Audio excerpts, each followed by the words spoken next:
Come on and tell your story. Come on and tell your story.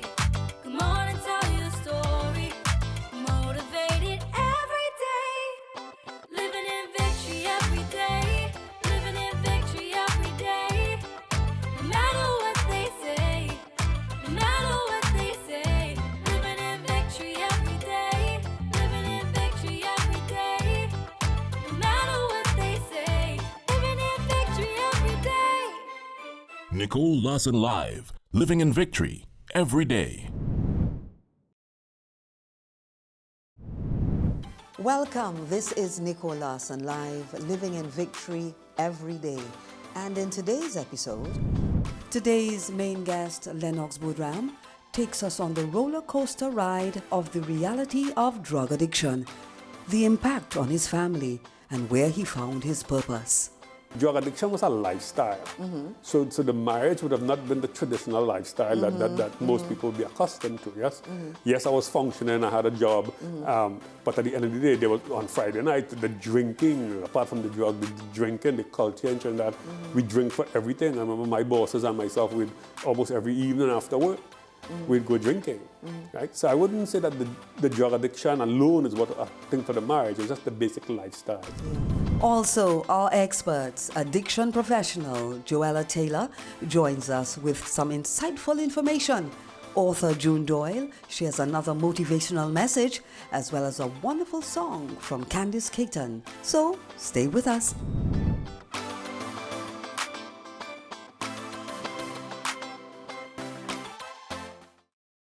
Live a life of victory and find peace and hope in today's troubled world. Visit us at Holiness Revival Ministries. Call 628-7407 or 622-5826. Jen Style customizes cards, limitless in expressions. For special occasions, call 1-868-7N-STYLE. Instagram Jen Style Cards TT, Facebook at Jen Style.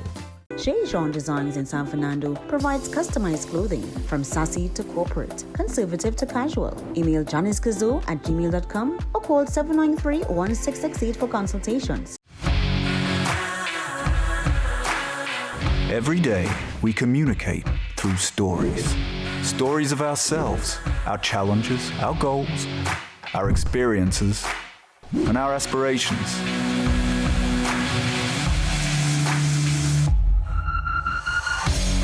Storytelling is an art that we have mastered. WESN Film Studios comprises a collaborative team of experts with extensive industry experience locally, regionally, and internationally.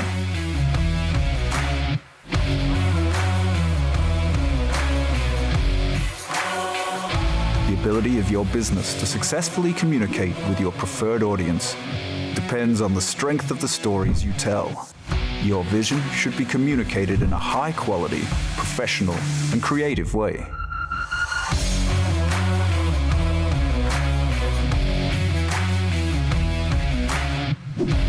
From concept to post-production, advertising to film, multi-camera productions, live events, streaming, and virtual conferencing, we are WESN Film Studio. Let your own unique voice be heard and your vision realized.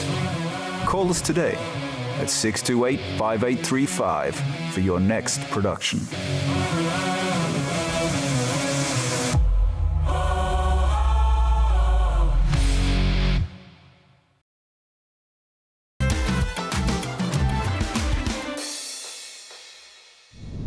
Welcome. This is Nicole Larsen Live, Living in Victory every day. Such a pleasure to be with you once again. And today I have a very special guest. And I know I always say that. That's my signature phrase, as it were. But it is true. I have special guests who are here to encourage, to motivate us, to show us that, you know what, if they can do it, we can, to offer hope, victory, living in victory every day. And my guest is Lennox Boudram. You have such a compelling story, and I'm excited to have you share with us because in finding out a little bit about you, I heard that you love people, You want to see people change. You want to see people be the best that they can be. And there's a reason for that. It's because you started off not too kosher, but you are here today, and you want to bring that hope. You want to bring that encouragement to all and sundry, anybody that would listen. Does that sort of give a good idea as to who you are? Yes, that kind of explains it very well. Yeah. Yeah. Basically, I started off well. I was born in a Christian household. My dad is a pastor. He's still alive, so he's been a pastor for maybe over 50 years. The church was in the backyard, so even if you don't want to go to church, you could hear. He has this big booming voice. You could hear him. So my life started there. I stayed in church till I was about 11. And then I went to junior sec. And then, they talk about the way to hell is broad gates and stuff like that. So when I reached into junior sec, it was this whole new world. And it was very easy for me to gravitate towards that life. And I left church at a very young age. I started experimenting with everything that the world had to offer, the girls, the drinking, the smoking. I first used drugs when I was about 12, 13, was my first marijuana. And I dropped out of school, I dropped out of church, and I just lived on that broad road to destruction. Mm-hmm. Yeah. That broad road to destruction, where did that take you to? Halfway around the world and back to Trinidad. So I would say I was fully addicted by about 18. And in them days, we really wouldn't have access to crack cocaine. We had powdered cocaine. And it would be basically the rich people. So born and growing up in Davie, and was at a farming, we were relatively on the poorer side. I didn't like to live in my village. I didn't like the idea that we were poor. So I gravitated towards the city and hung out with guys who were working for plenty of money, so we had the access. Growing up, I was taught in the Bible that ask and it shall be given unto you, so I asked God for plenty money, plenty fast cars, and plenty women, and like the prodigal son, he says. Yeah, so I was granted all those things. I was very ambitious. So I started working from a very early age, wherever jobs I could get. My mother taught me the hustle in the market in Trinidad lingo, how to go to the market, how to talk people into giving you stuff. And one thing I learned growing up from my mom is that she would walk the whole market and try to get somebody to sell her a dozen oranges. And everybody's selling the oranges at the same price. But she would not ask for a cheaper price. She would ask for extra 1 or 2 orange. Because the man has plenty oranges, but he doesn't have plenty money, so it's easier for him to give you. And that has been instilled in me. So I went from Trinidad. I became relatively successful in terms of money and jobs and stuff like that. I got the fast cars. I had some of the fastest cars in the island growing up. And I got married at a very early age. It was a shotgun marriage where my dad actually made me get married because of the religious thing that you can't spoil the man's daughter. That didn't last very long. So let me ask you, at that time, were you addicted to any substance? Well, addiction happens in a continuum. So it wasn't in the end of the continuum. It was somewhere in the early stages of. So it would be like somewhere between use and misuse rather than the addiction. The addiction would come later on. So if I was using, yes. If I was addicted, I would want to say no. Yeah. So you got married, shotgun wedding. Shotgun wedding, yeah. And it didn't last. Nope. And you went on a downhill spiral from then. Am I telling your story? I should allow you. Tell us. No, I like that. I'd like you to help me tell it. So got married, had 2 kids, got divorced. I was working out in Point Lisas, had a very good job. It was well paid.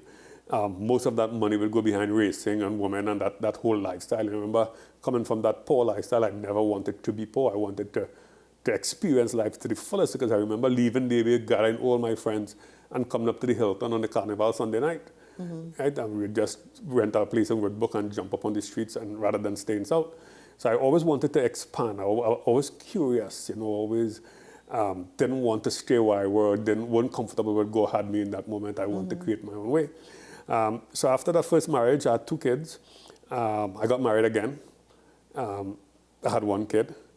The addiction got really bad. Now I'm losing all the money. Now I have nothing left here.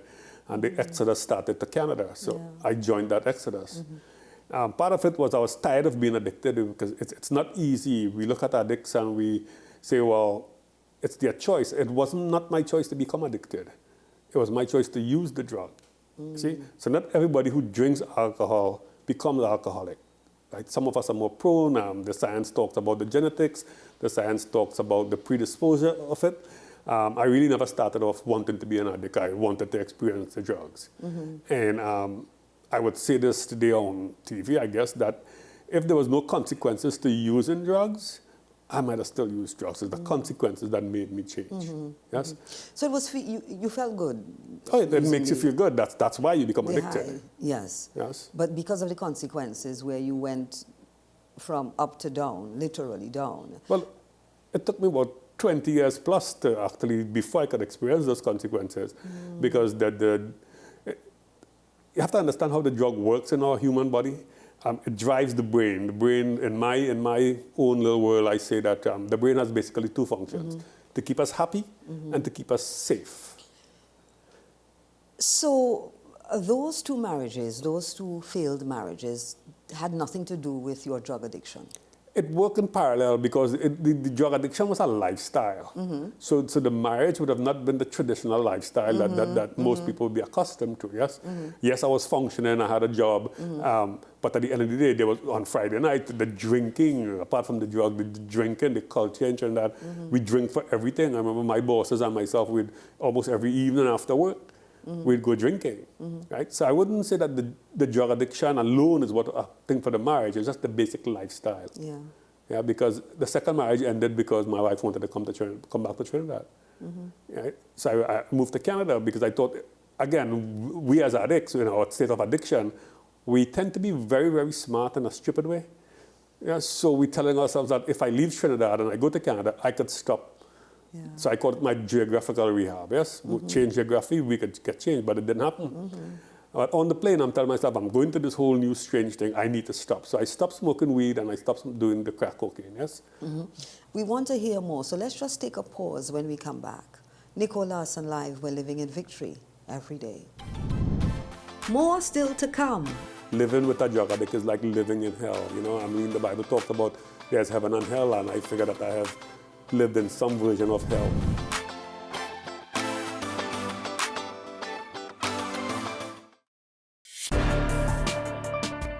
People really want to know, what about me? Where do I fit? Yes. What is in the ride for me in terms of a better Trinidad and Tobago? And I'm pleased to shed some light on that. The purpose of bail is to ensure your attendance at court. That's it. It is not punitive, it is not rehabilitative. We, the police officers, we are professional, and we are here for whenever the survivor is ready to come forward. We have the right to private and family life, the right to religious freedoms and beliefs and thoughts and expression. But these rights are not absolute. Certain rights can be limited. The law is to govern the whole, it's for all of us in public.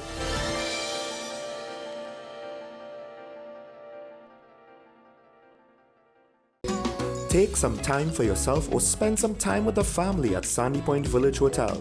Enjoy our various studio and suite apartments, self-contained with their own kitchenettes and Wi-Fi. We also have our famous 100-foot swimming pool and our beachfront restaurant, the Steak and Lobster Grill. And our location in Crown Point puts us near the center of activity, from the nylon pool to the local nightlife. Call us and make your reservations at 639-8533, 389-2378, or email us at sandypointvillagehotel@gmail.com. FanZone, your reliable, authentic supplier, has just gotten better. You can now visit our website www.fanzoneTT.com for your authentic wear and collectibles. The only place where you can use both your Visa debit and credit cards. Visit our website fanzonett.com to make your purchase today. Live a life of victory and find peace and hope in today's troubled world. Visit us at Holiness Revival Ministries. Call 628-7407 or 622-5826.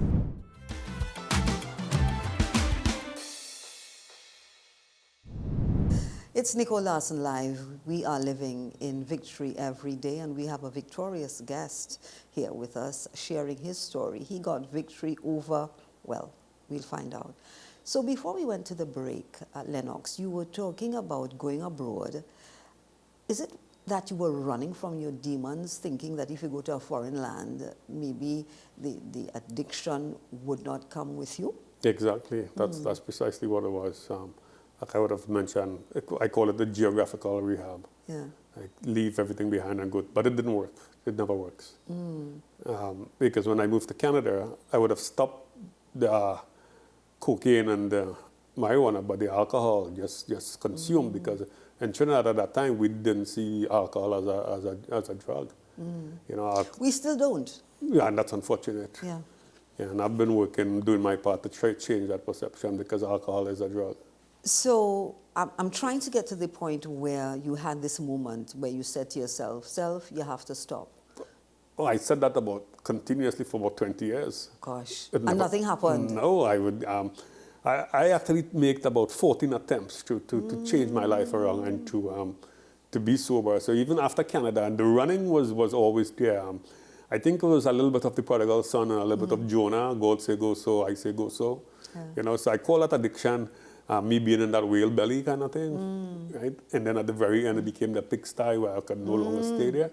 Yeah. So from Canada, got separated and divorced again, and then I moved to Bermuda, right? And in Bermuda, I remember I dropped out of high school, so I never had academics. While I was in Canada, I learned to do construction in Canada way, and I started my own company. I mean, I have the saying, be careful what you ask God for because He is going to give it to you, God, you know?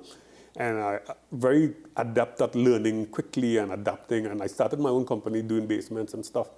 Moved to Bermuda with this woman there, and I was expected to continue, but when I reached here, it was a whole culture shock. The construction was different, the society was different. It was an academic-driven society. So I went from having my own business to washing dishes in a hotel in a matter of months. And that just led to more drinking. And we would drink on work. I would drink from maybe 10, 11 in the morning to like 5 the next morning every single day, 7 days a week. Got married again for the 3rd time. Had a son from that marriage. Unfortunately, I lost him this September here. He was 29 years old. Sorry. But the addiction never stopped. But also the passion to earn money and the ambition was there. I think that's what kept me, you know. On one side was the addiction that was pulling you down, and the other side was the ambition to do well and not to get lost up in the crowd that would keep me going. So that marriage didn't last very long and got divorced again. And so the point came where you had to confront your demons. Yeah, but like I said, I was confronted. A final time? No. There was no final? Well, it was a final, but not yet. I thought the final was still years away. All right. The final was about another 10 years away. So I lived with those demons, and I lived in that whale belly for that I tell you, it was more than 20 years. So let's jump to the final. So I'm married for the 4th time. I am now back to school. I now have this fabulous job. I am meeting people like Jimmy Carter, the former president. I am rubbing shoulders with who it is. My job is paying me to travel. I'm the executive director for a nonprofit. I am addressing people in America. And it's really, really good. I'm making money. We have this family. We have this house. And I was never using the crack again. I was just using the alcohol. And one day, I literally got bored because there was no God. I literally got bored and took this crack pipe from this guy. And I smoked it after about 8 years. And I went right back, and that was the beginning of the end. 3 years later, I lost everything. I stole money from my job, over $100,000, using a credit card. There was never a check that was written. That money was just stolen using the bank card when I went on a binge. I would smoke for 3-4 days without stopping. There was no food. I was weighing about 124 pounds, and I was married, and we had this house with apartments, and I bought my pushers to live in my apartments because... Wait. Do you want to hear? Come again. So you brought your pushers to live in, not in my personal apartment, but in the apartment building so that you will have easier access to them. Or because when they go on the block to buy the stuff, when they stop working, they're going to come home. So when they come home to me. Yeah. And this time my job was very prominent. Yes. So I couldn't go out in the block to buy the stuff. Right. I couldn't go to the crack houses. I couldn't smoke on the block. So I had to I had to create my own world where I could smoke, and I would tell you that I couldn't get up without knowing I had a smoke, and I couldn't stay up unless I had a smoke. I was smoking continuously. Yeah. And so this addiction took you to the jailhouse. Yeah, from that job, so that I lost all interest in the job. Being the executive director, I was the one that's in charge of running this nonprofit.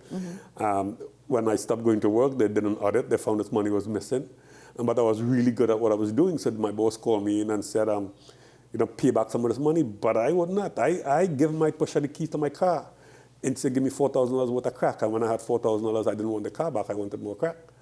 All my jewelry, everything else. And when they found out the money was missing, then I went to court. And the police didn't want to lock me up because I would work with the police commissioner in the day and come home in the night and just hide up in my basement and just smoke all night. So when they did the audit and they gave me a chance to pay it back, I didn't. So I ended up in front of the magistrate. Pleaded guilty because I thought going to prison would give me a chance to get clean, because by now there was no enjoyment to the high. It was like, I see people look at that drug addicts and they laugh and they say it's their fault, but I would tell you this from experience.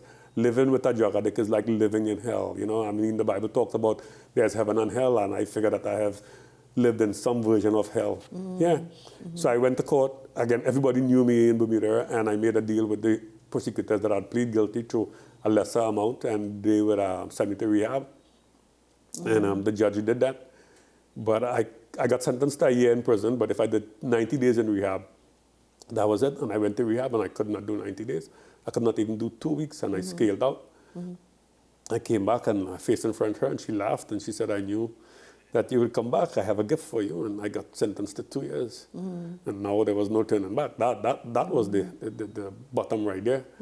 I couldn't go home. I couldn't say goodbye. I got put into handcuffs and sent to prison. And to hear that door close and to get stripped of your clothes, then to be like humiliated. It was one of the worst experiences in my life. Yeah.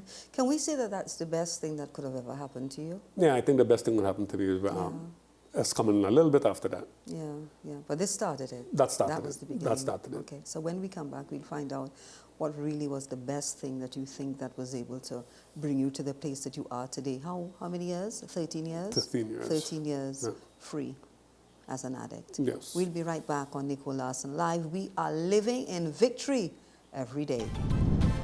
More still to come. My ex-wife, that's my wife, I call her wife number 4. She came and visited me all the time. The kids were there, so we was building this relationship. But when I came out from prison, she said, I'm not going back to that life. I don't trust you.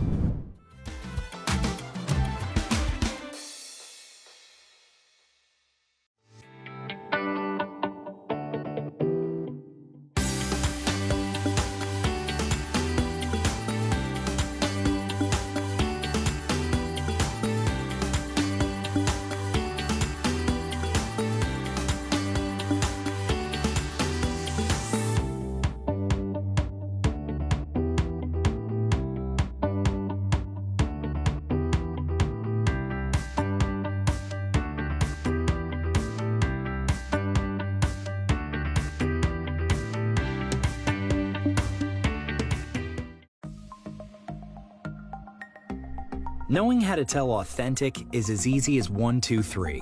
Find it, match it, search it. Step 1. Find the style number on the tag. Step 2. Match the style number inside the jersey with the number on the tag. Step 3. Search it.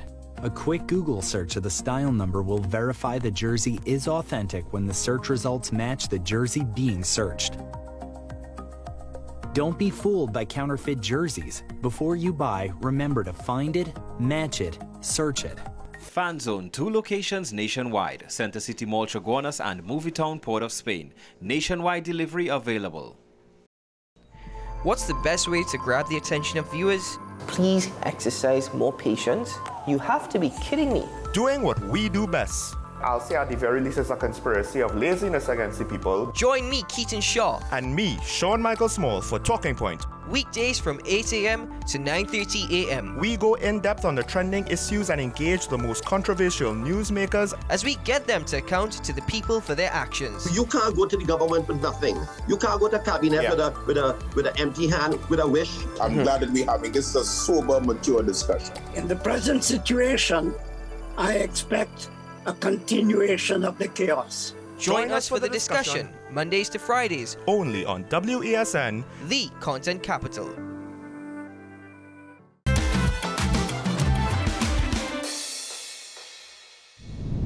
On Living in Victory Every Day, I have my guest. He's here with us, and we're anxiously waiting to hear what was the best thing that happened to him, aside and apart from jail. That don't make sense, huh? We're saying that jail was what was the catalyst. We're saying that that is what, if it didn't probably happen to you, where would you have been? Let's be serious here now.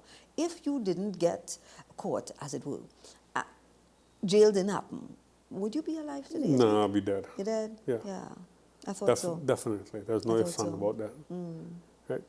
So even when I went to jail, I definitely wanted to change my life. I look at what the life could have been. I tasted a nice life. So I stayed clean in jail for 18 months, and it wasn't because I couldn't get it. It's because I had this desperate need to change my life. And my ex-wife, that's my wife, I call wife number 4, she came and visited me all the time. The kids were there, so we was building this relationship. But when I came out from prison, she said, I'm not going back to that life. I don't trust you. So yes, 13 years of my life is gone, and I was just desperate. I had no job, no wife, no family. I couldn't go home.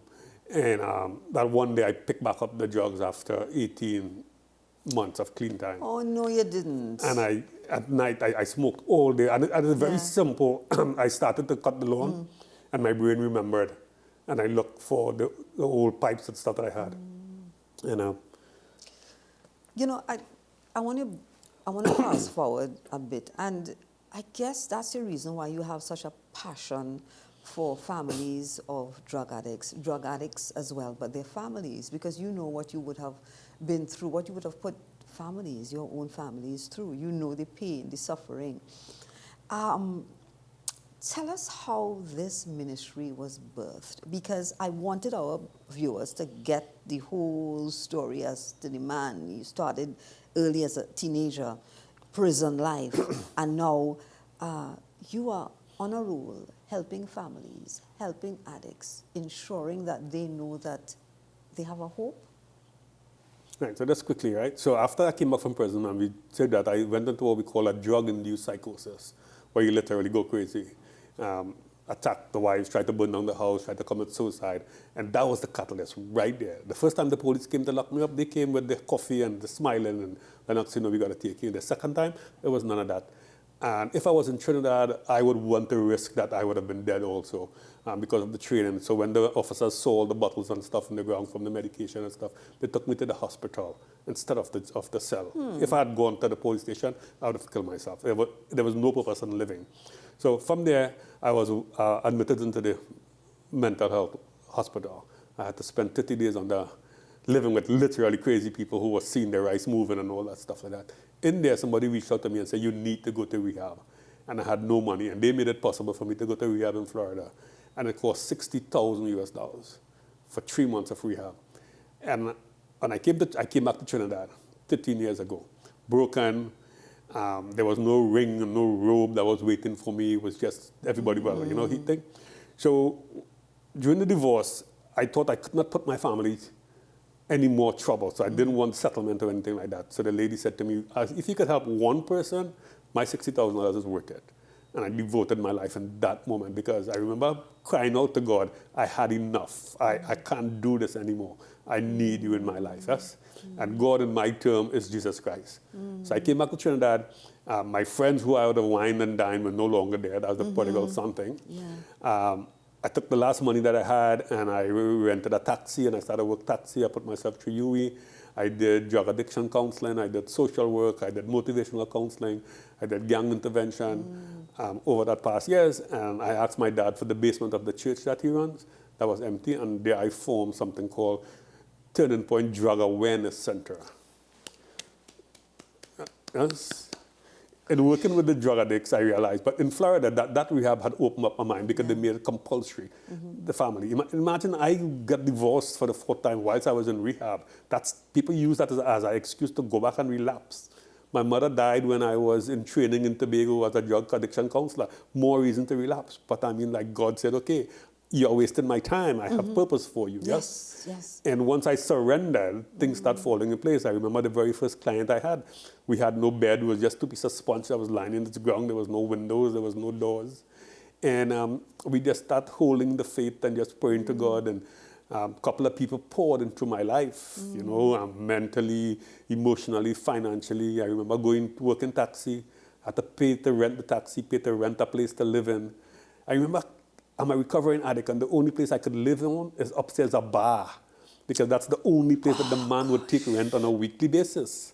But I mean, like, I tell people this, once God called you, he got your back, yes? And there's no way you could run away from that calling, right? 13 years on, so Turning Point has celebrated 9 years this year. I have celebrated my personal anniversary of 13 years, and God has never turned his back. Right? We help people throughout the island. So my passion has now kind of slightly drifted from the drug addiction, because there are other people that does that, to the social aspect. We call it social outreach. Right? We go into communities, we have free market. My vision, my passion is helping people live better lives. And that could simply mean making you a bowl of food to eat. That could mean driving a housebound woman on the beach so she could feel the sun on her feet. You know, people look at Jesus and say that he's our savior and we get salvation, and yeah, that's all fine and good. And we have a lot of people telling you that, and I believe that. But there's Jesus, that the social worker, you see. He fed the people when they were hungry. He healed them when they were sick. Yeah, he sat down and talked to them. He made time to go to Mary. Yes. That's the Jesus I relate to. Yeah. You've become a foot soldier. You realize that, out of what you've been through. Well, I think I started as a foot soldier. Yeah. I think I'm kind of like maybe a hand soldier now. And a comedian as well. God is using your feet, he's using your hands, he's using your mind, so that we can get people back on track who have, you know, well, I mean, drugs is... I have hundreds of people who are drug addiction, and, you know, like dozens and dozens of family. From putting an air conditioner in somebody's house who has cerebral palsy, so he's lying on the bed all the time and the heat is just driving him crazy. And his mother is trying to turn him, so why not get some people together and say, can we just tile this thing and put a roof and put an air conditioning unit in this kid's house, you know? Last week we bought a stove for this woman who didn't have a stove. And she talked about, my kids didn't have a good meal for so long. And I'm not talking, and with COVID, it has made it worse. Yeah? And I'm not talking about people who's trying to work. The mother's working. Yeah? Her husband committed suicide. She has 3 kids. But the salary that she's working for can't meet the needs. So I really just live. I don't have a salary. I don't need a salary. God provide, I mean, everything, you know, everything that I need. What excites you when you get up in the morning? That to know that God's got my back is like this faith, you know, and I could walk there, and you know, the Bible talks about you be the light, so that others could see my good works in you and glorify my name, kind of thing. And you know what, I'm also saying that you probably asking God, okay, show me who needs help. And in those little ways, not necessarily only drug addicts and their families, the person that don't have a stove, you know, the person that doesn't have a meal, the person that needs a friend, somebody just to call and say, hi, somebody how you doing? just need in the moment that you know, hey, what happened, I'm going through this stuff, you know. Yesterday, and we get that call all the time. If you look at our Facebook page, we are open 24/7, and I'll say something, right? When I say we, that's me removing my ego, but the we in Turning Point is basically me and God. Yeah, I do get people who would volunteer some, but God is right there. Like, we did a project in Kumaka. It's called the Forgotten Village. It cost us about $27,000. You know, and I got up that morning, I sat in the bed and God, I don't know why you put this thing in my heart, but I don't have those resources. So I am the vessel, yes? And the money just keep coming. So you're going to Kumaka and you do what? So I walk, Kumaka is this village up in Valencia. They call it the Forgotten Village. There's no electricity, there's no running water. So I don't just go and hand somebody a hamper. We take a day off and we walk through the village, right? And we talk to the houses. We have something called a needs assessment form. Each family would fill that. So after 6 weeks, I get to know each family in Kumaka intimately, yes? So we exactly meet their needs. We give each house a solar lantern. So this lady is 74 years old and she's living by herself. And I'm not talking in a cluster village. I'm talking in a village that's spread out. So the only way she's going to get her phone charged is if somebody's going out the road in their car and they plug it in. So we give her a lantern that she could work on a solar panel that could actually charge her phone. So at least she's connected to somebody else. One of the things that make me laugh is that when we ask them for other comments, everybody asks for a pair of tall boots. I mean, I'm not going to buy a tall boots and put it in a hamper. It's way out there. But so this is why we need to meet. But that's what they need. Yes, but this is why you need to meet them where they are. You see, Jesus wasn't waiting for them to come to church. Yes. He was by the well, you know. He was on the mountain. He was in the boat. And I really try to model. I know people might talk about I might be in boasting, but no, I really try to model my life after Jesus. I met this lady on the beach one day, and she lives in the Plannings in Belmont, and she's trying desperately to help her community. So I've committed my life to helping her, help the people around her. So we work from Davie, Pinal, Sandy Grande, Cunapia, Chaguanas, Tobago. Somebody just reached out for help from Tobago. We end up putting 2 suitcases of stuff together, put it on the ferry, and San Tobago. Christmas is coming up, you know. I got a request yesterday for a lady who has cancer. Her son has cerebral palsy, so her husband can't work, they can't pay the rent, they have no food. So people that are listening right now, listening and looking right now, viewing us, and they may want to assist. Is there a number? Is there? Well, you are on Facebook. I'm on Facebook. There's a number, 325-3355. That's on WhatsApp. That's always on, but except for now. I want to thank you for coming in and sharing with us. It's been such a blessing having you. And I needed to let you say your story from beginning to end, because I'm pretty sure while you were talking, nobody had an idea as to, I wonder where you're going with this one, boy. But I'm thankful for you. I'm thankful that God is using you, allowing yourself to be used in such a way. And that the beginnings, look what the Lord has done. And you're not saying to yourself, you know what? Look what I was, but look at me now. You're saying, no, who can I help? Come, let's do this together. That's what we need. As we talk about victory, we look at other people's challenges, we see what they have been through, and we say, you know what? I can do this. And if I can help somebody, remember there's a song, let me see if you can remember that. If I can help somebody, then my living won't be in vain. You're pretending you don't know this song, right? I vaguely remember. Vaguely remember. And I think that's your mantra. If I can help somebody, my living will not be in vain. Most people want to make a splash and make a wave. According to Mother Teresa, we don't make waves, we make ripples. And the ripples make the waves. So whoever wants to donate to us at $10, at $20, it adds up at the end of the day. Right? So we don't have to make a big splash, just a tiny ripple. Yeah, just a ripple. And I'm grateful for you having me here. I thank you for the opportunity to share my story and shine a light. Yes. Maybe somebody out there might help it. Yeah, a beacon. Not a little light, a beacon of light. Living in victory every day. This is Nicole Larsen Live. It's a pleasure. Thank you. And now, let's hear from today's expert, addiction professional, Joella Taylor. Hi, good day. Today I'm going to be covering the continuum of addiction. So we're going to start with use. I think it's important for us to understand, when we describe drug addiction, you really need to understand what a drug is at first. So if we're talking about drugs, it can be things like alcohol, things that are available through the pharmacy, things that may be prescribed, or even hard drugs which people purchase outside when we talk about marijuana, cocaine, those kinds of things. So when we talk about use, it's anybody who is using a product. It doesn't necessarily mean that, it's something that they use all the time. It doesn't mean that it's something that is affecting them in a way that is making their life dysfunctional. So use in general just means that they are using a substance. When it comes to misuse, we're talking about using a drug that is not meant to be used in a particular way, or it's meant to actually do something else. I know a lot of people don't think of alcohol as a drug, but it is, because a drug is anything that is a mind-altering substance and it changes the way your body functions. When you're looking at, abuse, it's carrying it to a place where you are not able to handle the outcomes of your use.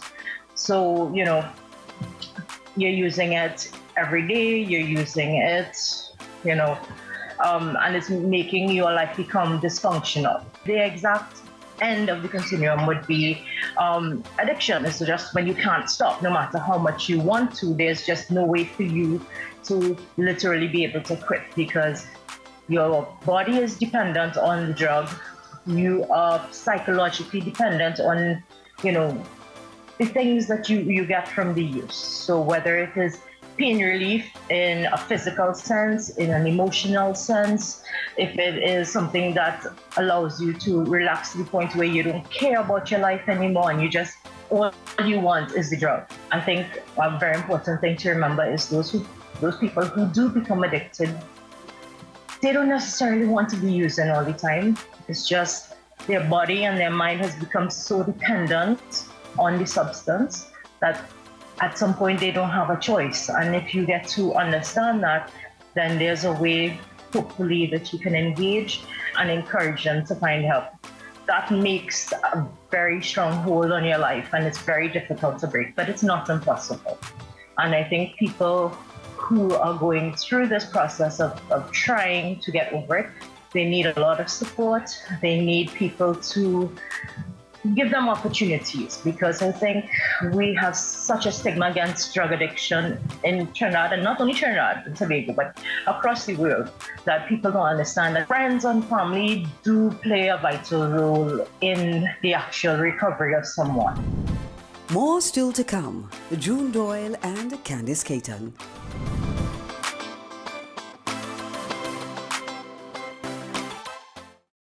Live a life of victory and find peace and hope in today's troubled world. Visit us at Holiness Revival Ministries. Call 628-7407 or 622-5826. Jen Style customizes cards, limitless in expressions. For special occasions, call 1-868-7N-STYLE. Instagram Jen Style Cards TT, Facebook at Jen Style.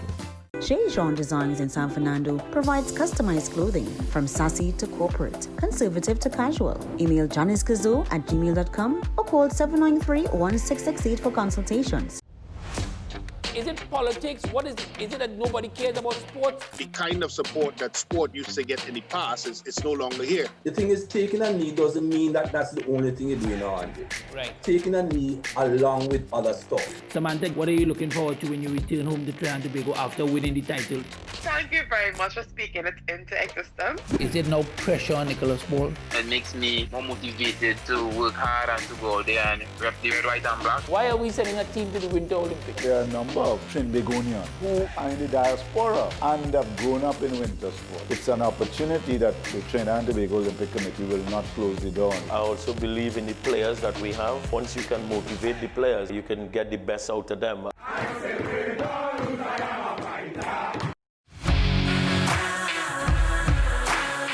Every day, we communicate through stories.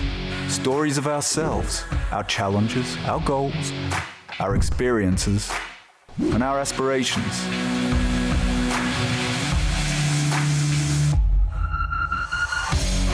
Storytelling is an art that we have mastered. WESN Film Studios comprises a collaborative team of experts with extensive industry experience locally, regionally, and internationally.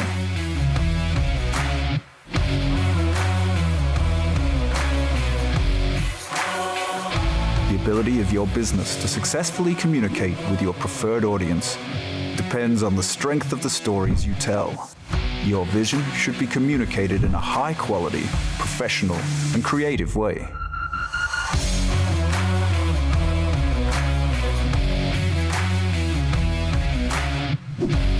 From concept to post-production, advertising to film, multi-camera productions, live events, streaming, and virtual conferencing, we are WESN Film Studio.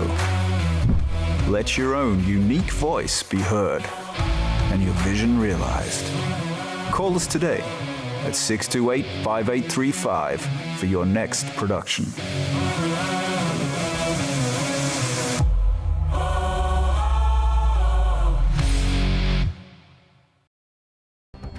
The issue, the continued rise in the price of flour and its impact on the cost of living in Trinidad and Tobago. How should we go about it? I want to ask you, what has been revealed to you about the state of vulnerability in the country because of this exercise and because of what we're going through? Is the government losing the war on the vaccine front? The discussion should revolve around the common good for the greatest number of people in Trinidad and Tobago. How do we inculcate a sense of respect and regard for people who may not be of your own political ilk or persuasion? The communities are now being used by political opportunists. So when the tables are turned, it's the same way. Okay, this has been 10 questions. I'm Andy Johnson, and we'll see you next time.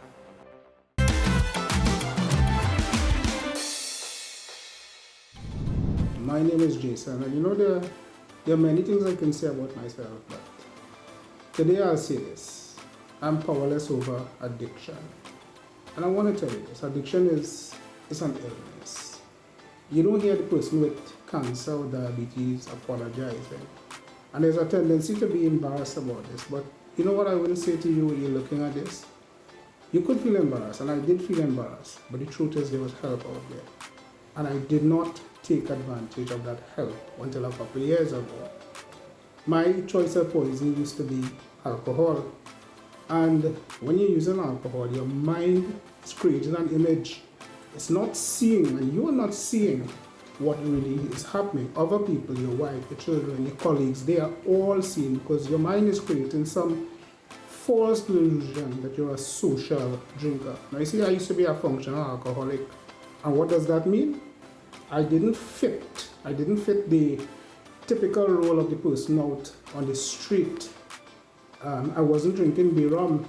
I was drinking the expensive stuff. I wasn't drinking it on the streets. I was drinking at certain places. Weekends, Friday I'm home, Saturday I'm home, Sunday I'm in church.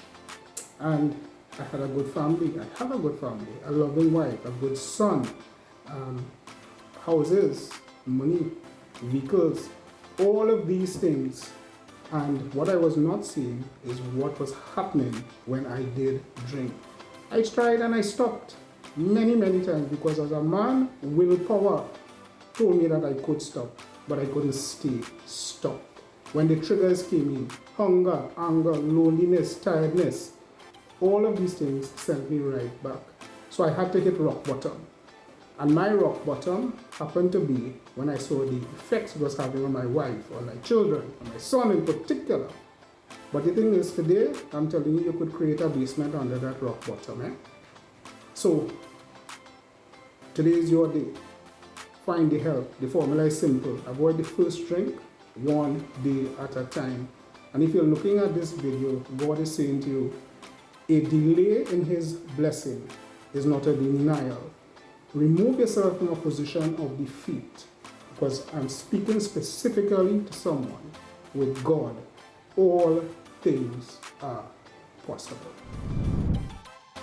And now some motivation and inspiration from the desk of June Doyle.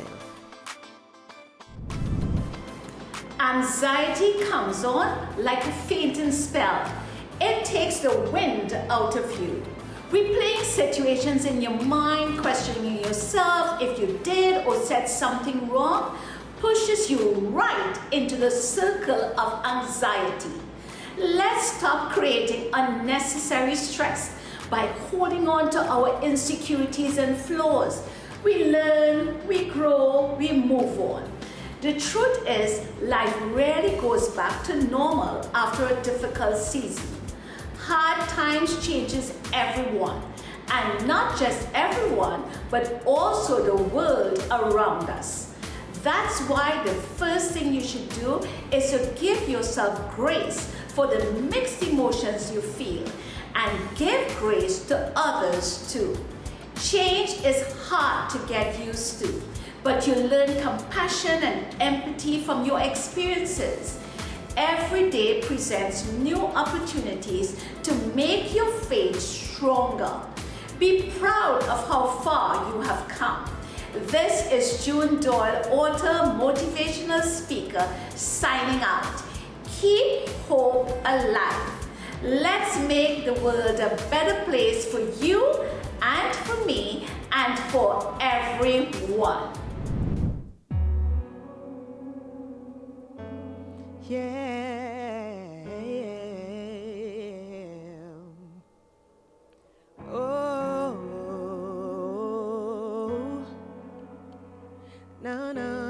No. I done caused myself some problems. Made a mess I'm not sure I can clean, no. And I pray I didn't burn those bridges. 'Cause I'm standing out here saying, Lord, it's me. Won't you take me in? Take me in. 'Cause I don't wanna be on the outside again. Lord, take me in. Take me in. 'Cause I don't wanna be on the outside again. Let me feel that joy. Let me feel that peace. Let me feel that love that will never cease, never cease. That will never cease, never cease. No, I don't wanna be on the outside again. I don't wanna be on the outside again. I don't wanna be on the outside again. No, no, no, no. See, I thought that I knew better. I went where I thought the grass was greener. And I traded shepherd for the slave master. Discovered sometimes freedom ain't so free. So won't you take me in? Take me in. 'Cause I don't wanna be on the outside again. Lord, take me in. Take me in. 'Cause I don't wanna be on the outside again. Let me feel that joy. Let me feel that peace. Let me feel that love that will never cease, never cease, that will never cease. Open up that gate. Hope I'm not too late, 'cause I just wanna come in, just let me, just wanna come in, just let me, oh, tell me what to do to get back right with you, 'cause I just wanna come in, just let me, oh, let me feel that joy,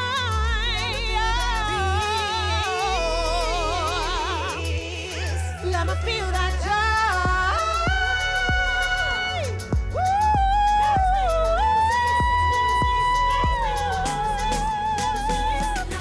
I don't wanna be on the outside again. I don't wanna be on the outside again. I don't wanna be on the outside again. No, no, no, no, no. I don't wanna be on the outside again. I don't wanna be on the outside again. I don't wanna be on the outside again. I don't wanna be. I don't wanna be on the outside again. I don't wanna be on the outside again. I don't wanna be on the outside again. No, no, no, no, no, no. I don't wanna be on the outside again. I don't wanna be on the outside again. I don't wanna be on the outside again. We thank all of our guests. Great advice from addiction professional Joella Taylor. Powerful song from Candice Caton. Motivation from the desk of June Doyle. Much thanks to our very special guest today, Lennox Budram from Turning Point. And thank you again. Catch you soon on Nicole Larsen Live. Have a victorious week.